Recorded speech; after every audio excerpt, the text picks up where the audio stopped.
Olá, tudo bem? Como é que você está? É muito bom ter você em mais uma classe da Escola Sabatina.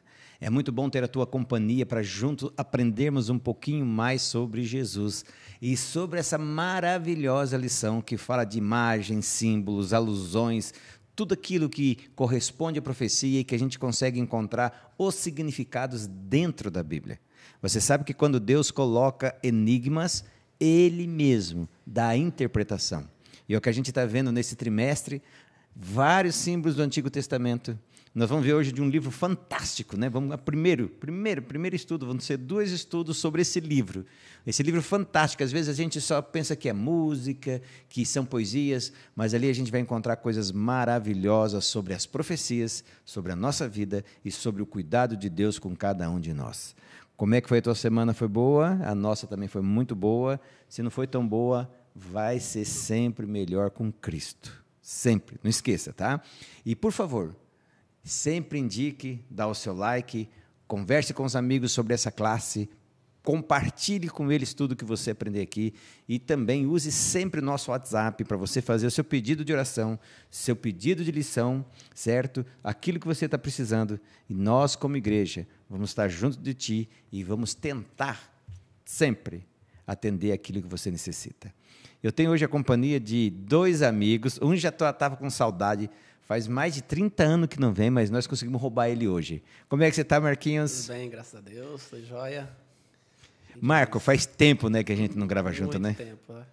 Deve ter uns 4 anos, a última vez. Faz bastante tempo. Muito tempo, e foi um prazer estar aqui naquela ocasião, e hoje também, para participar aí dessa lição, comentar algumas coisas, aprender, né, com vocês aqui.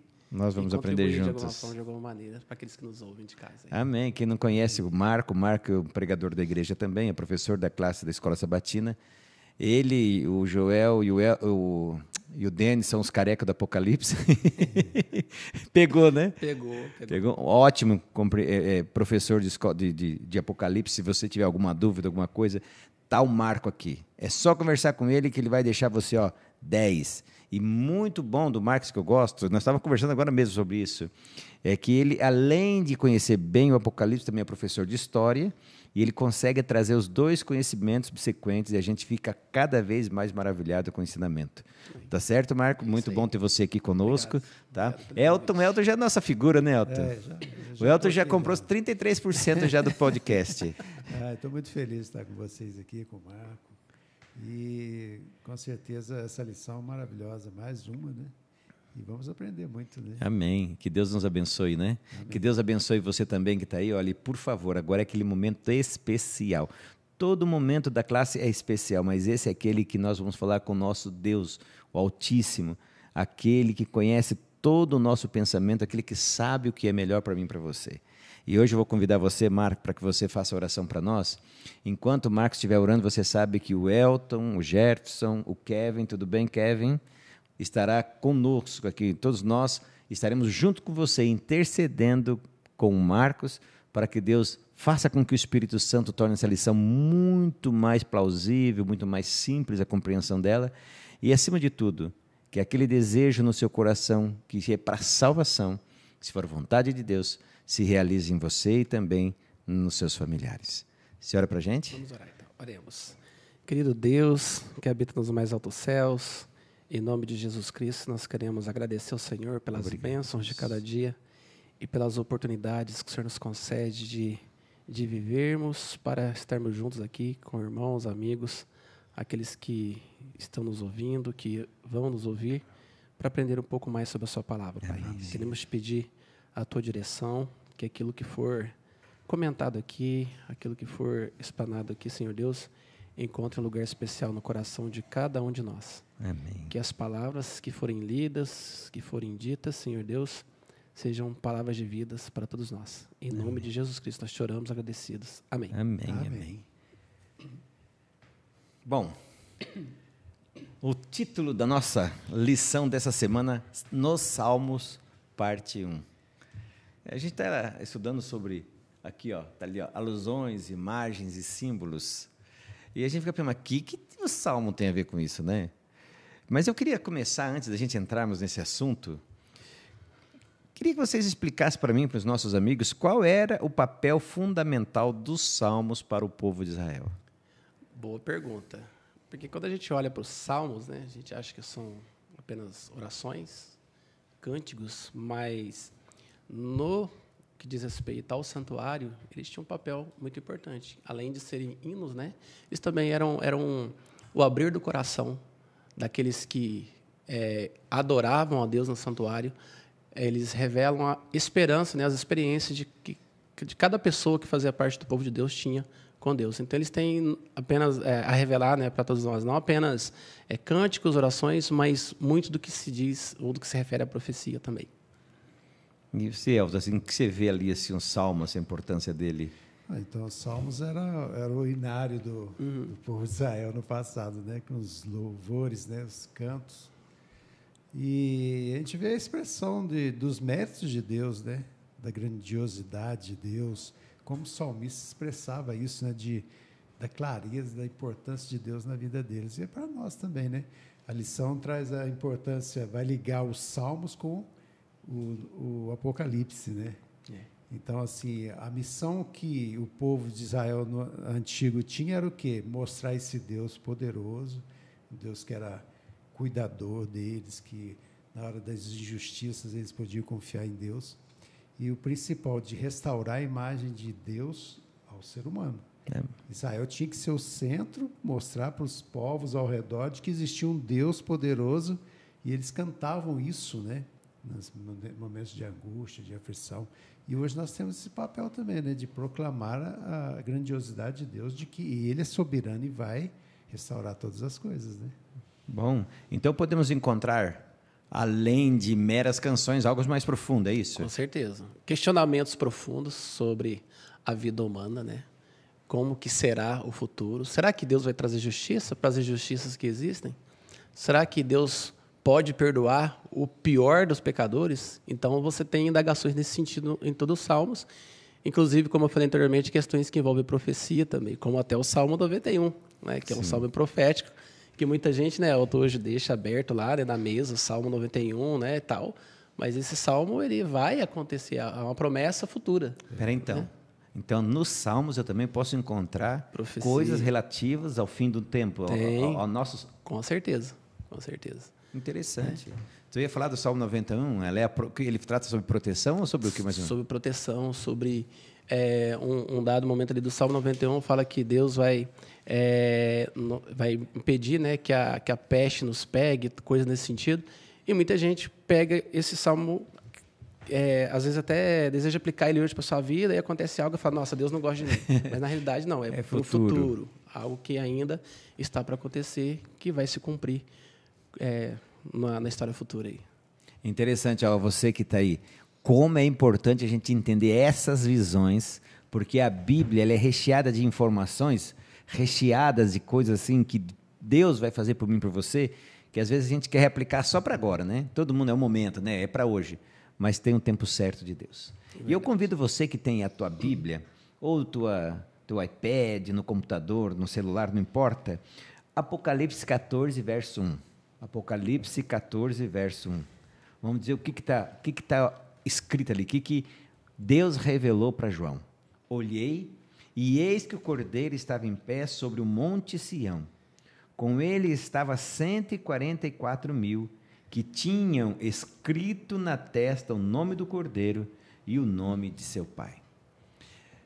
Eu já estou vendo coisa escrita aí, Marcos, no verso. O que você já quer começar falando para a gente do verso? Então, eu coloquei algumas anotações aqui, porque é bom a gente não também esquecer. Mas, assim, é que quem é o Cordeiro na Bíblia, né? Quem é o Cordeiro? O Cordeiro é Jesus. E quando fala assim do Monte Sião, né, ele pega ali um lugar que tinha ali na próxima cidade de Jerusalém, para falar ali que representava que o trono de Deus, e trono simboliza governo, né? E quando fala de testa, a gente sempre, quando estuda Apocalipse 3, né, Alto? A gente ali fala, né, de uma marca que será colocada na testa, né, ou na mão e tal. O testa é símbolo de entendimento, de compreensão, de razão. E nome tem a ver, né, conforme a própria lição diz aí mais para frente, tem a ver com caráter. Não é simplesmente identificação de uma pessoa, mas tem a ver com caráter. Então, quando a lição fala assim, né, quando o versículo áureo fala, olhei, e eis o cordeiro que estava em pé sobre o monte, Sião, com ele estavam 144 mil, está falando o quê? Todos aqueles que amam a Deus, que amam a Jesus, que seguem as orientações que o próprio Deus dá, estes estarão de pé no final do grande conflito. Porque quando fala em conflito, a gente está falando em guerra. Sim. E quem é que fica de pé numa guerra? Aquele que vence. Vencedor, e aqui né? fala que é o Cordeiro. O Cordeiro é Cristo. E os que com ele estão 144 mil, que representa, né, pessoas que serão salvas, que abraçaram aí a oportunidade que Deus deu para cada uma delas. Graças a Deus, né? Que todo aquele que tem um cordeiro como rei, como comandante, como líder, também vai estar em pé com ele, né? Sempre vai estar em pé, né? E tanto o antigo como o novo, como o Marquinhos já disse aqui do Apocalipse, você leu, o Marquinhos comentou muito bem aqui, a vitória é garantida, né? A gente sabe o final da história quando conhecemos o enredo, né? Antecipado, porque aquele que tiver em pé, os 144 mil, que a gente sabe que é um símbolo, né? São milhares e milhares de salvos, né? E a gente vê que é vencedor por causa de Jesus, dos méritos dele, né? Então, quem está com Cristo está com tudo. Vai ter luta, mas vai vencer em nome de Jesus.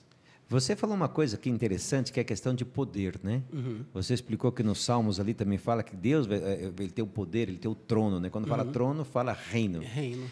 Quando fala de reino, trono, quer dizer o lugar onde o rei habita, certo? E quando eu vou para a lição de segunda e domingo, lá vem falando do nosso sumo sacerdote, Deus como nosso sumo sacerdote, Jesus como nosso sumo sacerdote, o céu como sendo o trono de Deus. Só que antes de eu entrar lá em cima, eu queria assim, como foi planejado, explica para o nosso pessoal como era planejada essa questão do santuário, tabernáculo na terra, como é que se posicionava as pessoas e por que aquilo significava, por que tinha que ser centro, as pessoas em volta, o que aquilo queria dizer? Então, Deus ele tem maneiras de ensinar sobre salvação. De várias formas e de várias maneiras ele ensina sobre salvação, né? Então, quando a Bíblia, né, mostra para a gente a entrada do pecado no mundo, desde este momento nós já temos aí a figura do altar. E o altar é um lugar onde se encontra o quê? Se encontra quem? Né? Deus está ali sempre se apresentando. Só que com o passar do tempo, esse altar ele passou a estar dentro de um lugar maior, que é o santuário. Um santuário terrestre que foi construído por Moisés de acordo com as orientações divinas. Até a lição ela traz aqui algumas informações na lição de domingo, né? Que o Moisés ele não fez do jeito que ele queria. Não foi qualquer projeto, não? Não foi qualquer projeto. Nem foi Moisés que projetou. Ele não pegou Mauro Rock, o arquiteto, não, o engenheiro? Não foi nem Moisés que projetou, né? Deus mostrou para ele algo que existe no céu e, de acordo com as orientações divinas, ele fez. E aquele santuário, tudo que existia ali, a maneira que funcionava, né, o serviço do sacerdote, do sumo sacerdote, os móveis que existiam ali, tudo representava algo maior. E esse maior tem um nome, Jesus Cristo, que intercede por nós. Então, é uma didática que Deus usa para ensinar sobre a salvação, como que se processa a salvação. E me vem à mente agora, né? Por que o santuário era tão importante para o povo de Israel? Porque é ali que se processava a salvação. Exato. Entende? E ali, tudo que tinha ali dentro tinha simbolismo em quem? Em Cristo. A luz, o candelabro, né? A luz, Jesus, a luz do mundo, os pães, né? Eu sou o pão da vida. Tudo ali simbolizava a Cristo, né? Tudo que tinha lá. E a gente falou do Salmo 122, né? Alegrei-me quando disser, vamos à casa. Ali o salmista falando, onde que era a casa do Senhor? Era no santuário terrestre, lá em Jerusalém, coisa e tal, mas não existe mais, né? Aí o Salmo 91, o Salmo 91 tem uma coisa interessante, que nós já comentamos aqui sobre ele, mas só ao Salmo 91, o que diz para nós aqui? Versículo 1. Salmo 91, que é um salmo que é importantíssimo no tempo do fim, né? O que habita no esconderijo do Altíssimo e descansa à sombra do Onipotente. Onde que é o esconderijo do Altíssimo? No santuário, né? Santuário celestial. O interessante, Elton, Jefferson, é que assim, quando a gente pensa no santuário terrestre, imagina só o significado dele para o povo de Israel, para o Filho de Deus naquele momento ali, né? Para o servo de Deus. Era o lugar onde ele encontrava ali paz, segurança, onde ele podia louvar a Deus, onde ele podia ter ali quem sabe, uma resposta, né, para as coisas que aconteciam à sua volta. Agora, onde que a gente encontra a paz hoje? Onde que a gente encontra a segurança? Paz mesmo, não aquela paz que o mundo dá para a gente, né? Mas uma paz mesmo no momento de angústia, no momento de tribulação, no momento de sofrimento, é saber de que Deus tem conduzido a nossa vida, a história para um rumo feliz, né? Então, assim, quando a gente olha para o passado, né, estuda essas histórias, tudo isso que envolve os salmos, o santuário, né, a gente pode olhar para o futuro com esperança, não com medo, como muita gente tem. Então, eu vou fazer 2 perguntas para você, porque eu acho que essa lição de domingo, para mim, ela é um cerne principal para a gente discorrer as outras. Então, foi a lição que eu mais fiz pergunta, que eu tive mais dúvida. Então, ou seja, qual é a relação desse santuário aqui, esse que nós estamos falando, com o do céu? Nós já vimos que é um simbolismo, mas onde é que eles se encontram hoje, para mim, Jefferson? Por exemplo, lá em Hebreus, o que fala? Fala de quem? Fala de Cristo. Então, a Bíblia, ela se explica, né? Deus não nos deixa sem resposta. Tem muita coisa que não adianta Deus explicar, porque a gente não vai entender, porque a nossa mente é muito limitada, mas outras tantas Deus explica. Por exemplo, como que eu vou compreender o Apocalipse? Eu vou olhar para o Antigo Testamento. Isso. Mas onde no Antigo Testamento? Eu posso olhar para o livro de Daniel. Mas é só o livro de Daniel? Não, eu vou para o Salmo. Mas é só ali também? Não, quando eu vou para o Novo Testamento, que vai ser uma ampliação do que está escrito no Antigo Testamento, o que eu vou encontrar ali no livro de Hebreus? O que ele vai falar? Ele vai explicar tudo aquilo que ocorre no santuário. Então, o livro de Hebreus ele fala sobre Jesus como sendo sacerdote, ele fala Jesus como sendo sumo sacerdote. E aí tem muita gente que fala assim, nossa, mas está vendo? Porque é uma confusão os adventistas, né? Porque Jesus é sacerdote ou sumo sacerdote? Ele é os dois. Mas por que lá no Antigo Testamento tinha o sacerdote e o sumo sacerdote? Porque são seres humanos. Tanta coisa que ficava envolvida ali no santuário, tudo para representar a salvação. E mesmo assim é difícil a gente entender. Agora, tudo isso é colocado na pessoa de Cristo. E ali a Bíblia diz que Jesus é nosso sumo sacerdote, que intercede por nós diante de Deus, e um dia ele vai deixar essas vestes sacerdotais e vai buscar. Buscar quem? Aqueles que vão permanecer de pé com ele. Hebreus fala que ele é o mediador da nova aliança, né? Olha que coisa interessante, né? Então, assim, a gente vê que João vê Jesus lá, ele vê o santuário e vê todas as coisas que representavam aqui na terra, que estão lá no céu, e vê Jesus, o Cordeiro, lá, né? Então, Jesus era o único que tinha que ser, ele poderia ser vítima, Cordeiro, e também o quê? Sumo sacerdote, advogado. Único, né? É o único. Juiz, ele é tudo. Ele é o único que poderia. Por isso que, às vezes, a gente vê João falando que chorou muito. Tem uma passagem que quem que era digno de abrir o livro, Apocalipse 5, né? Quem que era? O único que era digno era Cristo Jesus. Cordeiro, não chora porque ele é digno. E é o único lugar que fala que ele é o leão e o cordeiro, né? É uma coisa maravilhosa. Então, nós não temos o santuário. Quando Jesus morreu, o véu foi rasgado de cima a baixo, né? Acabou-se tudo aquilo que existia aqui na terra.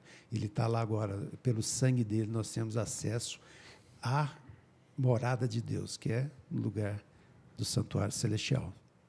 Uma coisa que eu achei interessante, né?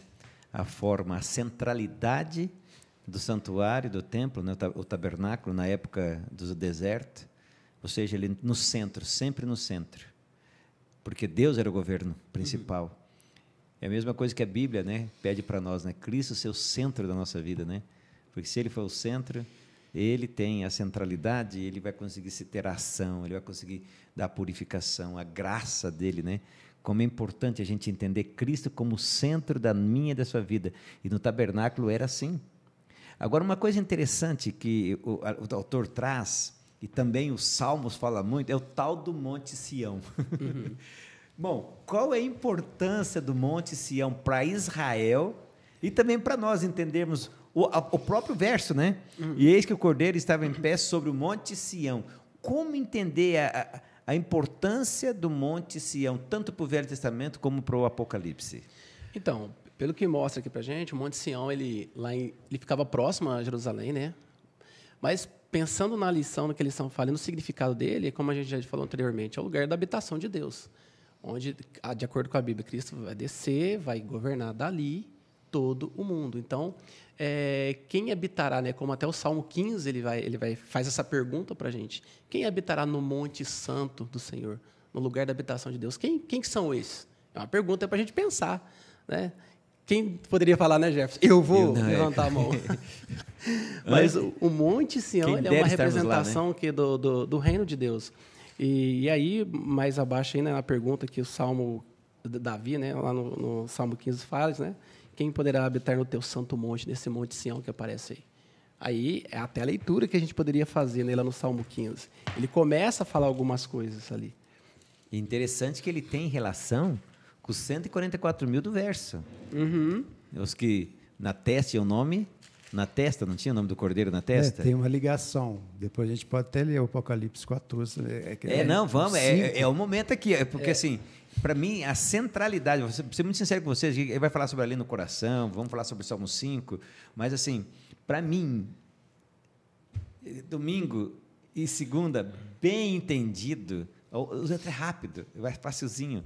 Vamos lá. Porque fala assim, quem habitará num... como é que fala? Que mesmo lá, né? Sobre o Monte Sião que você perguntou. Né? Quem poderá morar, né? No Monte Santo do Senhor. O verso hora falou, né? Que ele viu o Cordeiro em pé no Monte Sião, ou seja, apresentando o quê? A habitação de Deus. E aí a gente podia pensar, quem estará de pé nesse dia, ou naquele dia, quando o Cordeiro, quando o Cristo voltar? E aí ele começa a falar, né?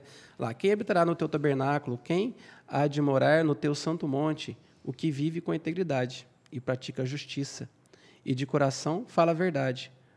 O que não difama com a língua, não fala mal ao próximo, nem lança injúria contra o vizinho. Olha para você ver qual que é a situação. Todos nós queremos ser salvos, né? Todo mundo quer ser salvo. Mas aí Davi ele faz essa pergunta, uma preocupação, né? Quem estará de pé naquele dia? Né? Será que é de qualquer forma? Será que é de qualquer maneira? Não, aí ele vai falando, né? Aquele que pratica justiça, né? Aquele que não difama com a língua. E o negócio difícil de ficar parado aqui dentro da boca, né? Só o Kevin que consegue, só o Kevin, nós não. Então, Jefferson, isso como foi a tua pergunta, né? Lembrando a pergunta inicial que você fez, né? A gente encontra só cânticos? Não, a gente encontra uma pergunta aqui no Salmo que leva a gente a pensar muito, não na vida do outro, né? Porque a gente pensa assim, né? Tudo quando fala de salvação, a gente já pensa no outro. Não, porque né, a gente já faz isso. Tá lá, né? Tá lá. Mas leva a gente a pensar em nós. Será que eu tenho praticado a justiça de fato? Ou será que eu tenho comungado com injustiça com o outro, só porque eu discordo dele alguma coisa, só porque ele é de uma alta fé, só porque ele tem outro posicionamento diferente do que o meu? Será que eu tenho difamado? Né? Às vezes, na roda de conversa, quais são as palavras, ou qual que é o assunto ali? A vida do outro? Se for a vida do outro, é para ajudar, encontrar uma forma de ajudar, ou para piorar? Então, é para a gente pensar. Porque nesse tópico aqui, nesse ponto aqui da lição de segunda-feira, a gente pode separar as coisas. A Bíblia deixa muito claro quem são os filhos de Deus e quem são os filhos do diabo. Né? Os filhos do diabo amam a injustiça, né? Amam a mentira, mas os filhos de Deus não. O Elton, agora vai lá. O Elton vai pegar o mesmo comentário seu e agora vai jogar não mais em Salmos, vai jogar em Apocalipse. Vai lá. Então, o Marco leu para nós lá, falando que é mãos limpas e coração puro. E como é difícil a gente ser assim, né? E aí, no Apocalipse 14, fala assim, versículo 1. Olhei e eis um cordeiro em pé, ele sobre o Monte Sião, e com ele 144 mil, né? Aí no versículo 4, são estes que não se macularam com mulheres são doutrinas falsas, igrejas, né? Falsas, porque são castos, ou seja, sempre ficaram com Jesus. São eles os seguidores do Cordeiro, por onde quer que vá. são os que foram redimidos dentre os homens, primícias para Deus e para o Cordeiro. Então, a lição é bem clara, os méritos são de quem? De Cristo. De Cristo. Por nós não conseguimos ter mãos limpas e coração puro, mas por Jesus nós conseguimos. Né? Tem uma passagem de Apocalipse, eu acho que é Apocalipse 7, que fala que lavaram suas vestes no sangue do Cordeiro. Então, olha a ligação do passado. O Salmo não fala sobre o Cordeiro, mas Apocalipse faz o quê? Complementa falando quem que é que vai ficar lá em pé, no monte do Senhor, no monte de Sião?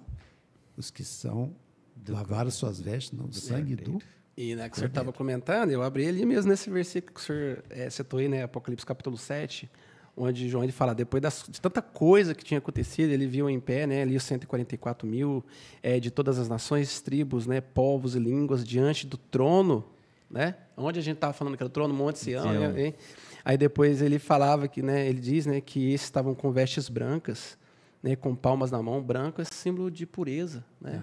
Palmas, símbolo de vitória também.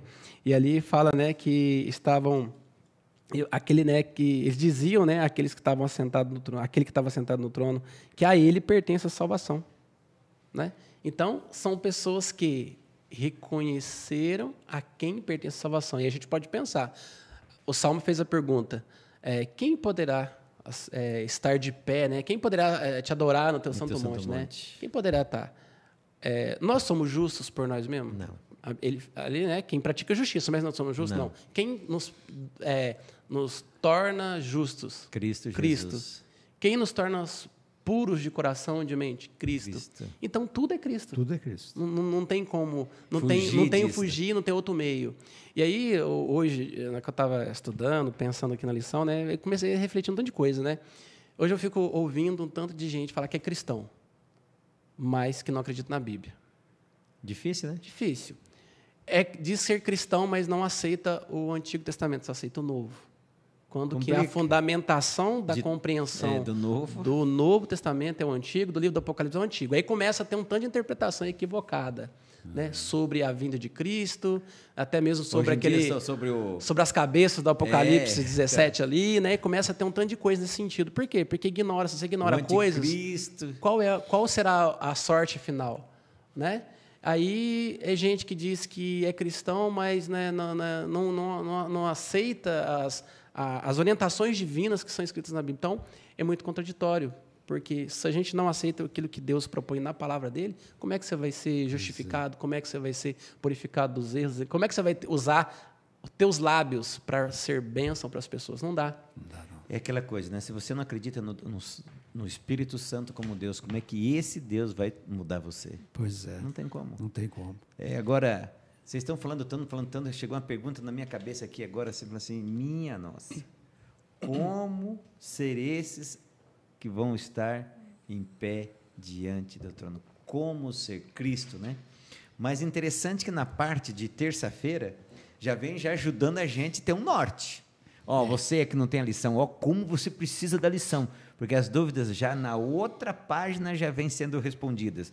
Aqui diz o seguinte, a lei em nosso coração. Bom, quando se fala de nome na Bíblia, você já falou sobre isso, certo? Mas é bom a gente denotar, porque agora vai ser importante a gente bater nessa tecla. Quando se fala de nome na Bíblia, qual é o real sentido disso? Tipo assim, teu nome do Cordeiro, ter isso. O que quer dizer isso de verdade agora? Então, de acordo com o que a gente estuda, de acordo com o que a gente vê ali, nome tem a ver com caráter, né? E quando fala da lei de Deus aqui, você entende que a lei, ela resume, se é que a gente poderia falar dessa forma, né? Resume o caráter de Deus ali. Sim. Então, ali, o que Deus é ali. Por exemplo, por que a Bíblia diz assim, para não adulterará? Porque Deus não é assim, né? A gente trazendo o sentido espiritual da coisa. Por que Deus fala assim, não terás outros deuses diante de mim? Porque isso vai dar errado. Isso acaba separando a gente dele. Então, quando a Bíblia fala de nome, e nome tem a ver com caráter, tem a ver com o quê? O nosso relacionamento com Deus. O que ele produz em nós? Um caráter semelhante a Deus. Entende? E aí a gente pode pensar de uma outra forma, ou ampliar nosso entendimento, Jefferson. Imagina só, quando ele fala assim, a lei de Deus no coração. Que lei que é essa, Elton, que está no coração da gente? Que lei que é essa? Essa foi uma pergunta que eu fiz para um amigo meu, que há muitos anos atrás, né, tinha me dado um DVD, né, para estudar a Bíblia, o Grande Conflito, e o Outro Deus Revela Seu Amor. Eu sempre conto isso quando eu vou dar meu testemunho.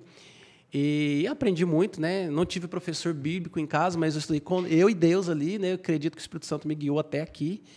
E ele falava que a lei de Deus tinha sido abolida. Ele vive falando isso. Aí, ó, a minha dúvida natural de uma pessoa que estava aprendendo era: se a lei foi abolida, qual lei que é aquela que fala lá em 1 João, né, capítulo 2, que diz: se a gente diz que ama a Deus, mas não guarda seus mandamentos, é mentiroso. E mentira é de quem? É do diabo. É do diabo. Então, peraí, que lei que é essa que Jesus aboliu e que lei que é essa que está lá? Entende? Então, mais tarde, fui estudando que aprendi que é a mesma lei que está lá em Êxodo 20, Deuteronômio capítulo 5, é a lei que nos direciona, né? A mesma lei que nos protege e que pode nos punir se a gente não aceitar o dono da vida, que é Cristo. Exato. E é interessante que tem uma pergunta na lição aqui, né? Nós somos salvos pela graça mediante a fé. Isso é uma realidade. Somente Cristo nos salva. E continua perguntando, não pela lei, né? Nós não somos salvos pela lei. Então, qual que é a importância da lei, né? E a gente tem que deixar bem claro isso. A lei, quando a gente vê em Romanos 3:20, fala que pela lei vem o conhecimento do pecado. Então, a lei não nos salva, mas se eu fui salvo por Jesus, eu vou guardar a lei dele por amor a ele, por tudo que ele fez. Então, só ele, se ele me salvou, eu quero fazer o melhor por ele, né? E a guarda da lei é uma das coisas que a gente vê que eles estão falando, né? A lei é a transcrição do caráter de Deus. Quando Moisés pediu para mostrar, Deus se mostrar a ele, mostrou o quê? A bondade. A bondade. Né? A glória de Deus era a bondade dele. E Paulo fala que a lei ela é justa, santa e boa. É a transcrição do caráter de Deus. Então, essas pessoas, como a Marco falou, que ficam falando que a lei foi abolida, não entenderam o verdadeiro sentido da lei. Os Salmos, a gente vê lá o Salmo 119, fala inteiro, né, sobre a lei. Guardei a tua lei no coração para não pecar contra ti. Fala tudo sobre a lei ali. O salmista lá no passado. E Apocalipse 14:12 fala o quê? Aqui está a perseverança dos santos. Que vão estar em pé no monte Sião. 12:17 também, né? Os que guardam o mandamento de Deus e têm a fé em Jesus. Mandamentos de Deus e a fé em Jesus é o amor de Jesus no coração. Guardar a lei sem o amor de Jesus também é um perigo. A gente tem que ter o amor para guardar. Não guardar para ser salvo, né? Não, porque já aquela coisa legalista, salvos. assim, que nem assim, eu só não transgrido a lei porque eu vou preso. Não, né? Aí que é um ponto interessante, porque o bem mais precioso que Deus nos deu depois de Cristo, depois da vida, é a liberdade. E você tem liberdade até onde a lei, né, limita. Entendeu? Então, a lei ela te limita. Então, se você obedece à lei... Tranquilo, né? Ok. Agora, se você começa a desobedecer, você vai ser punido pela lei, como transgressor. E, de fato, é isso que é pecado. Pecado é desobediência à lei de Deus. Foi assim que o pecado entrou no mundo. E o maior problema disso tudo, assim, a coisa que, assim, nossa, faz a gente pensar em muito, é que o pecado, além de nos separar de Deus, lá em Isaías 59:2, né, fala que o pecado ele causa separação. A palavra de Deus diz, né, lá em 2 Coríntios, se não me engano, 5:18, diz que Cristo veio reconciliar a gente com Deus. Ou seja, aquilo que o pecado provocou, e o pecado é a transgressão da lei, né, provocou essa separação, Cristo veio fazer, ele veio restaurar o que em nós? O amor pela lei de Deus. Exato. Então, justamente isso que o senhor falou mais cedo. Se a gente entendeu, de fato, o que Deus é, o que ele fez por nós, a gente vai obedecer não para ser salvo, porque isso você vai entender, poxa, não é o que eu faço que vai garantir minha salvação, é o que Jesus fez. Então, naturalmente a gente faz é uma forma de agradecer a Deus por tudo que ele fez por nós. E aí que está uma outra coisa. Muita gente hoje que ignora a lei de Deus. Como que fica? A pessoa que diz, né, estudar o Apocalipse, mas ignora o santuário. Como que fica? Né? Fica difícil, porque se ela ignora a lei de Deus, como que ela vai estudar o santuário se está lá no centro de tudo ali, a lei de Deus está ali. Então, quando fala da lei de Deus no nosso coração, é o quê? A gente fazer aquilo que Deus pediu para fazer. Se ele falou para não matar, eu não vou matar. Não porque isso vai me fazer ser salvo, não, porque eu já fui salvo. Então, eu vou ser alguém diferente, né? E matar aqui, a gente podia ampliar, não é matar com tiro, não. Às vezes até com a língua língua também, porque o Salmo 15 ele fala isso no pensamento. Pensamento você pode matar alguém, segundo Jesus. Então ele é profundo, não ele é só falar, eu guardo a lei. Está na mente, né? E interessante também nisso que a gente vê o quê? Qual o esconderijo do Altíssimo, que é o lugar santíssimo, que Jesus está lá. Pela fé, a gente sabe que ele está lá intercedendo por nós. O que tem lá? A arca da aliança. O que tem dentro da arca? A lei de Deus. Ou seja, a lei de Deus é uma lei eterna. Eterna. Lá no, por isso que é importante entender como era o santuário no passado, o que tinha lá dentro do santuário. A arca com os 10 mandamentos que Deus deu para Moisés. E lá está também a arca lá em cima com as 10 leis, como tinha aqui na terra. Está lá, é eterna, nunca mudou. E Jesus está intercedendo por nós e falando, esse guarda a minha lei, Pai. Ele arrependeu, ele confessou seus pecados e ele guarda a minha lei. Jesus intercede lá por nós. Eu fico pensando assim, como seria a nossa vida se nós guardássemos a lei? Só as 10. Pois é. Só os 10. Não precisava, esquece esse monte da Constituição, esquece esse negócio de lei de trânsito. Se guardasse só os 10. Com amor no coração. Com amor no coração. Seria bem diferente. Até se guardasse mesmo por obrigação. Obrigação. Já seria diferente. Imagina com amor, então, a alegria de, como eu sinto prazer, né? O salmista sempre fala assim, sinto prazer em guardar a tua lei, né? A tua lei para mim é um refrigério, né? Escondi as tuas palavras no meu coração para não pecar contra ti, ou seja, se nós fizéssemos só isso, né, Marcos? Só. Agora, o interessante, essa lição ela ficou bem, assim, parece às vezes repetitiva, porque diz que o ensinamento nada mais é do que o acúmulo de repetição. Aí, ou seja, você vai indo, você compreende, né? Nós estamos falando aqui da questão da lei, e agora a lição já parte para o Salmo 5. No Salmo 5, ele já pede para a gente criar tais contrastes. Eu sei que nós já fizemos um pouquinho desse contraste, mas vamos aprofundar um pouquinho mais entre o Salmo 5 e o Apocalipse 14, né? Eu achei legal aqui a pergunta, eu peguei e refiz ela de uma forma para ficar mais simples para mim e para você, porque você sabe que eu sou que nem você, estudante da Bíblia, e trouxe 2 professores. Então, as dúvidas vão ser sanadas aqui de uma vez. Como os Salmos e Apocalipse se assemelham nas características dos salvos? Eu queria bater muito nessa tecla, certo? Porque aquele que vai entrar diante do Cordeiro no santuário, lembra que o sumo sacerdote, para entrar lá, tinha que estar o quê? Purificado. Todo aquele que ia diante, tanto que ela, purifiquem-se vocês, porque se vocês não purificarem e eu descer aqui, aquele que não está purificado seria morto. No dia do Purim, lembra? Do dia do... esqueci o nome. Da expiação? Do dia que limpava todo o pecado do povo. Da expiação. Da expiação, entendi dispensação, não, da expiação, esqueci o nome. Então, ou seja, aqui está se tratando de um assunto depois da expiação. Aqueles que, quando Jesus voltar, vão estar santos. Então, a gente precisa tocar nessa tecla. Como os Salmos e o Apocalipse se assemelham nas características destes que poderão estar diante do Cordeiro. Então, é aquela coisa, né? Você falou de comparação, você falou de repetição. Ao longo de toda a Bíblia, nós vemos isso acontecer. Deus ele vem sempre informando algo, ele te dá uma informação, depois ele vai ampliando.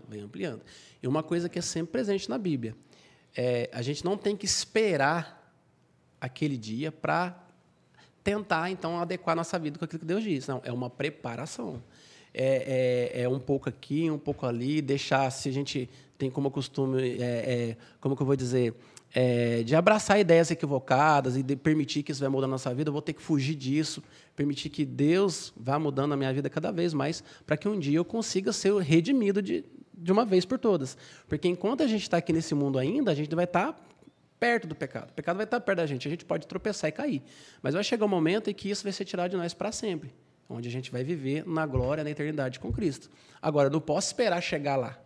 Eu tenho não vai dar tempo para chegar lá, né? Não vai dar tempo. Eu tenho que ir aqui buscando a misericórdia de Deus, buscando reconhecer as limitações que eu tenho, que a gente tem, seja quer nos olhos, nos ouvidos, na boca, ou qualquer sentido que seja, e pedir para Deus me purificar, para que um dia eu chegue lá. Porque o contraste que a gente percebe aqui é o quê?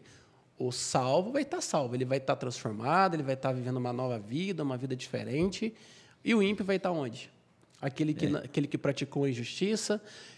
Pior, quando a gente vai para o Apocalipse, por exemplo, ali fala assim que né, ali no capítulo 6, né, quando vai falando ali na iminência do toque a abertura do selo ali, né, do toque da trombeta, fala que os ímpios, eles olham para os montes e os rochedos, eles falam o quê? Cair sobre nós e esconde a gente da face daquele que está sentado no trono. Quem que está sentado no trono? O Cordeiro, Jesus Cristo, aquele que tanto chamou. Eu acho que acho que a pior coisa, acho que é o pior sentimento que o ser humano vai ter.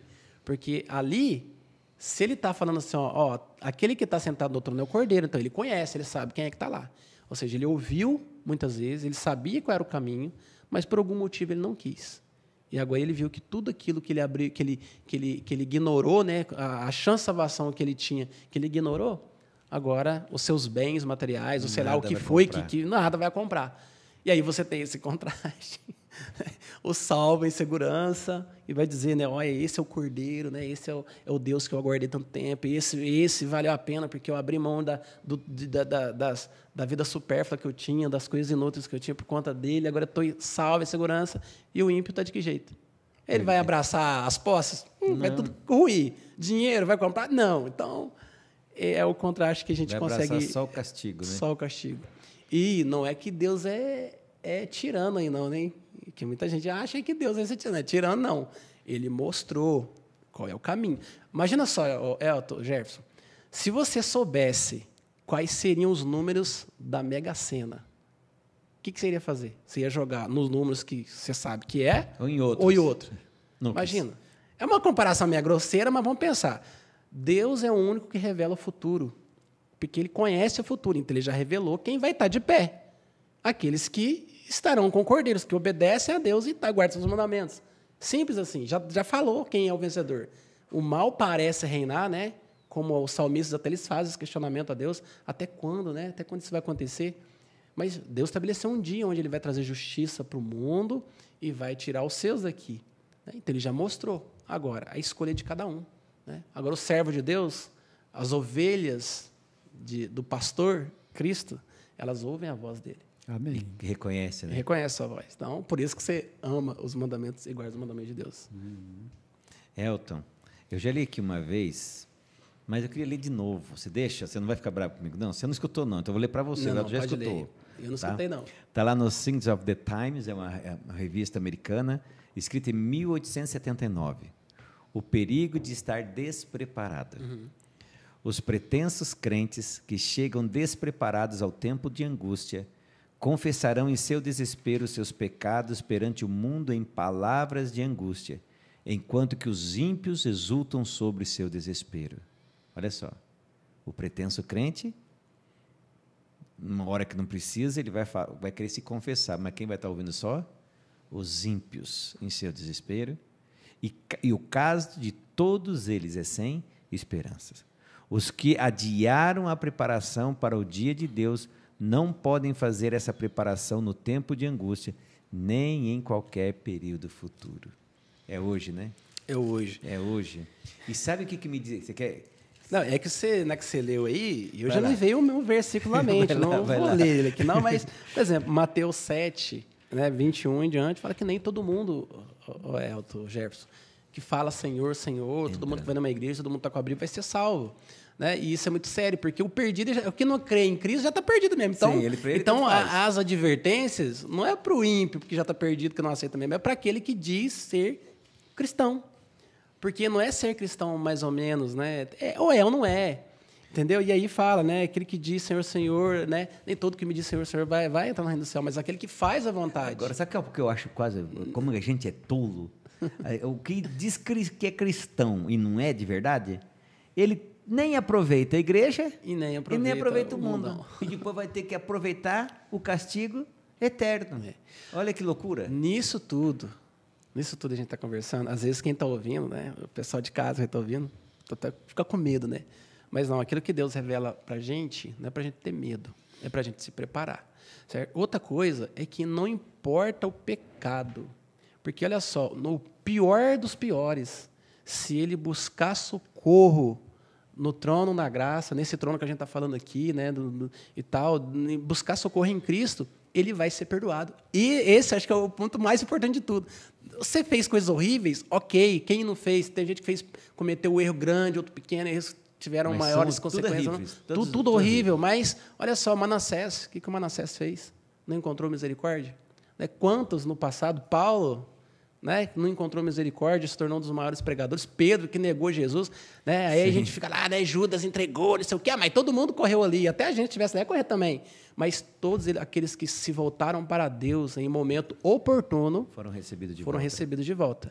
Então, só vai se perder, só quem vai receber a sentença é aquele que não aceitou Jesus como Salvador pessoal. Né? Entendeu? Eu vi, Elton, você tem uma coisa, Elton, que eu vi que você... Não, eu ia falar, mas quem falou muito bem aqui. Então, mas... assim, a gente vê que tem um propósito tudo isso, né? E ele usa aqueles que decidiram, porque ele dá liberdade de escolher andar nos caminhos dele por um propósito que a gente vai ver na quinta-feira. Né? Não, já pode entrar, já é a minha próxima pergunta. Já.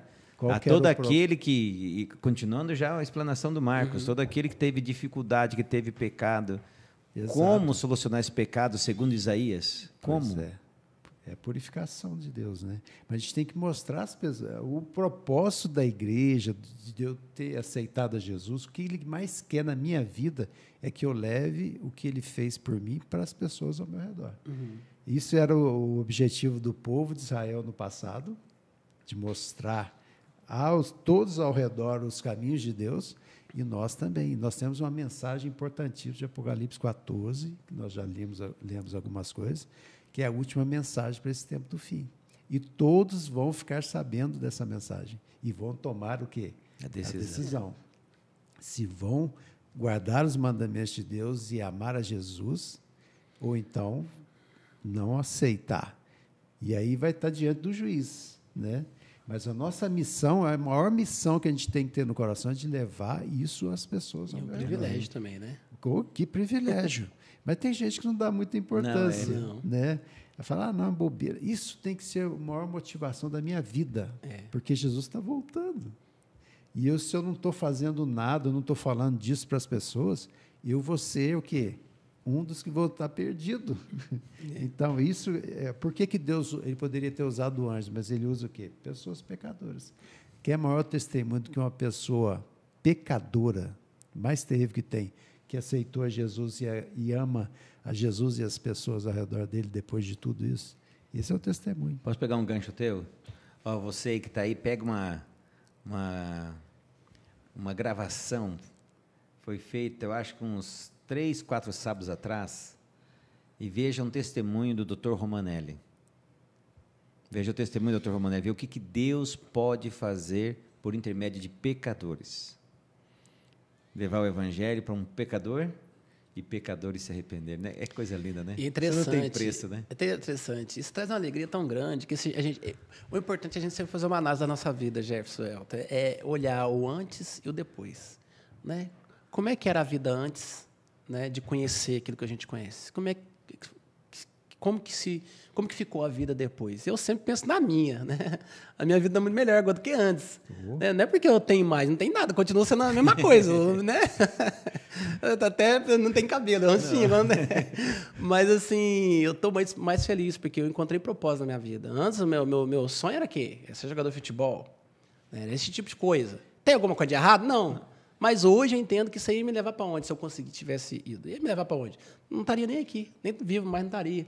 Mas Deus usou momentos difíceis da minha vida, como os salmistas mesmo falam, né? Momentos de lágrimas, de dor, de sofrimento, para mostrar que Ele era a solução, né? Que o propósito que eu queria não estava no futebol ou em qualquer outro lugar, estava nele.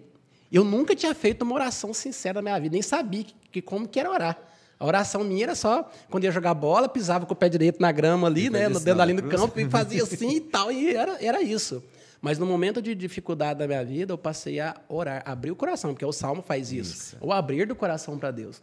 E aí ele começa a mostrar para a gente os porquês, por que o caminho para seguir é esse, não é aquele.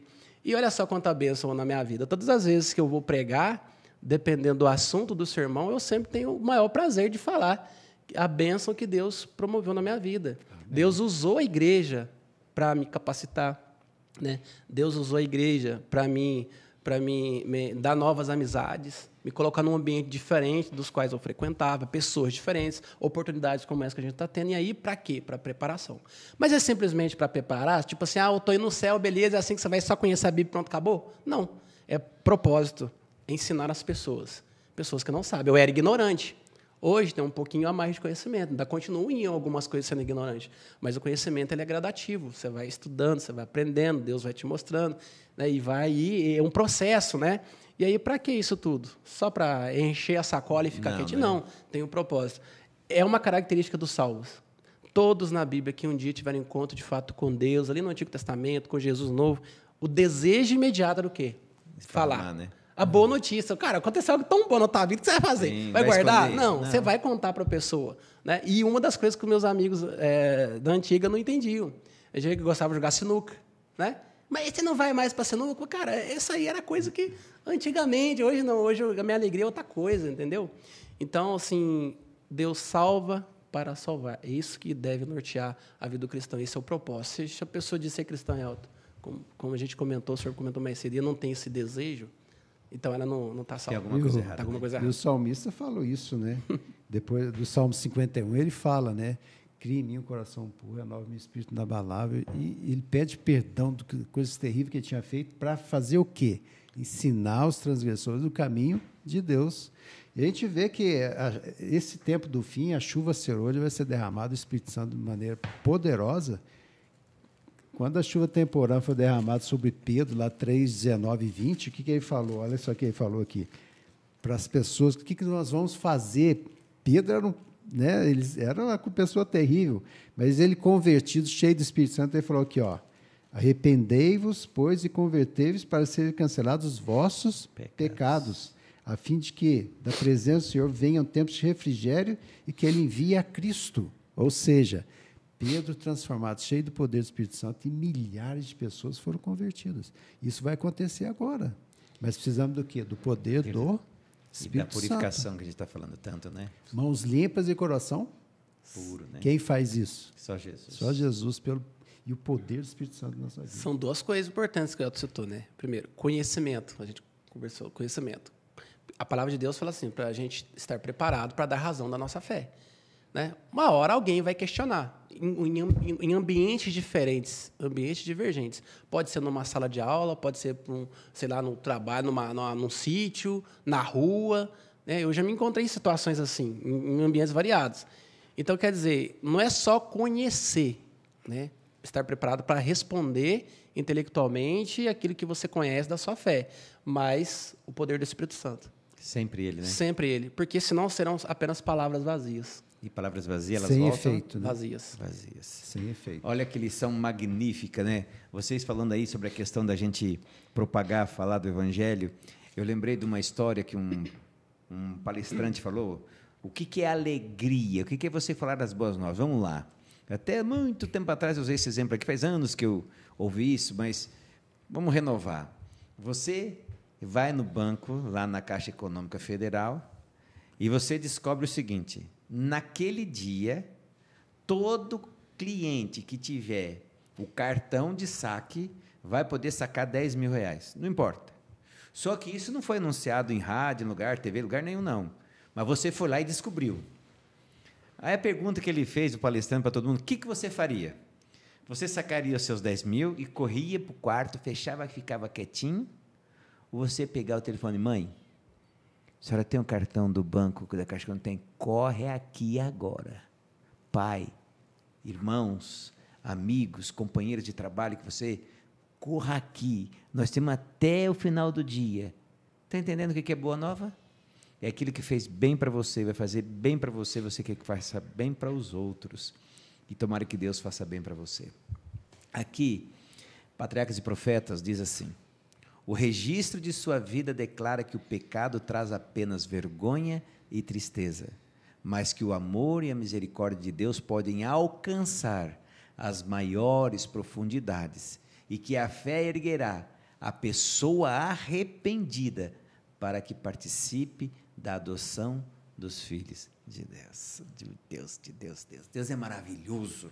Esse Deus que a lição está apresentando para você, que a Bíblia todinha, do Gênesis ao Apocalipse, está dizendo para ti: filho, Filho, não importa onde você está, não importa o que você fez, deixe que a brasa viva do meu altar, do santuário, toque os seus lábios e te purifique.